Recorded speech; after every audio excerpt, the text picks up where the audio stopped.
Butas pa.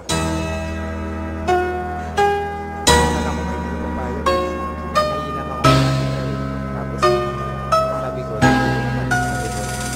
buti pumayag ka. Nagulat nga ako dito sinagot mo kanina eh.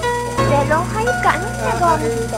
Makinig ka muna sa akin, teka muna wait. Magkasama lang kami, pero di ko siya kadate. Sa akin ay ngumiti siya, di ko siya kilala. Ako ay may amnesia, kaya di ko maalala kung bakit siya kasama, bakit narito. Nagulat na lang ako, umupo sa tabi ko. Utak ko ay nalito, ang isip ay naligaw. Kamukha mo kasi siya, kaya kala ko ikaw. Napagkamalan ko lang, kaya sana wag mo nang isipin na ako, babaero't may ibang babae na kerida. Madaming nakikita, madami diyang iba, pero tanging sa'yo lang. Kaya sana wag mo nang hilayay isalubong, at bitawan mo na rin yung hawak na balisong. Umuwi na tayo darling, halika tara na. Tarantado ka, pero umuwi ka mag-isa.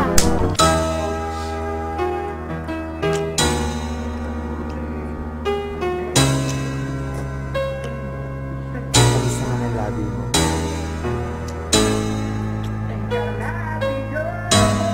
Mamaya ka naman noon. Pwede na natin ulitin yan. Oh, kala ko nasa office ka. Bakit nandito ka?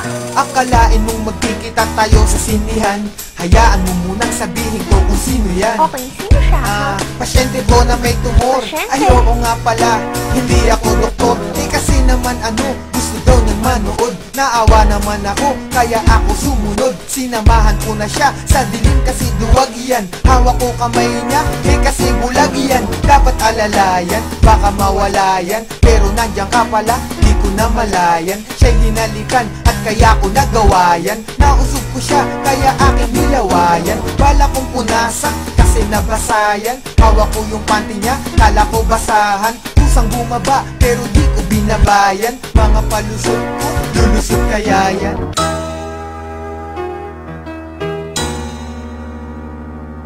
Baby naman, pansinin mo na ako.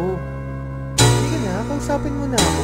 Ano bang problema natin? Maghiwalay na tayo. Bakit naman? Wala naman akong ginagawa ah. Wala naman yun eh. Ilang beses na kitang nahuhulog ng bababae. Eh baby naman, alam mo namang Ikaw na ang pinaka, sa'kin lagi bida ka. Pero bakit ka ganyan, sa'kin lagi duda ka. Kung nakita mong nakasama ko yung mga chick, di sa'kin yung kundi kay yawasak at sakasik. Dahil ako ay tapat at hindi nagsinungaling. Sa ibang babae, di nahuhumaling at hindi nabaling. Aking pagtingin, ako may napatingin. Yun lang ay baka sakaling mapuna nila na hindi na ko available. Layo ng mga hot chick, DL ko ay flammable. Baka lumiyab, eh selosa yan si love. Pag ang galit tumalab, ay nagiging si incredible. Bakit ba ang hirap mong pakalmahin? Anong dapat kong gawin para lang iyong maintindihan na sa buhay ko di ka pwedeng tanggalin. At ang tanging mamahalin, walang iba, ikaw pa rin. o diba? Kaya bati na tayo. Huwag ka na magalit. Sandali lang, may tumatawag sa akin. Hello? Oh, hello. Ba't tumawag ka? Kasama ko siya. Delo, buntis ako.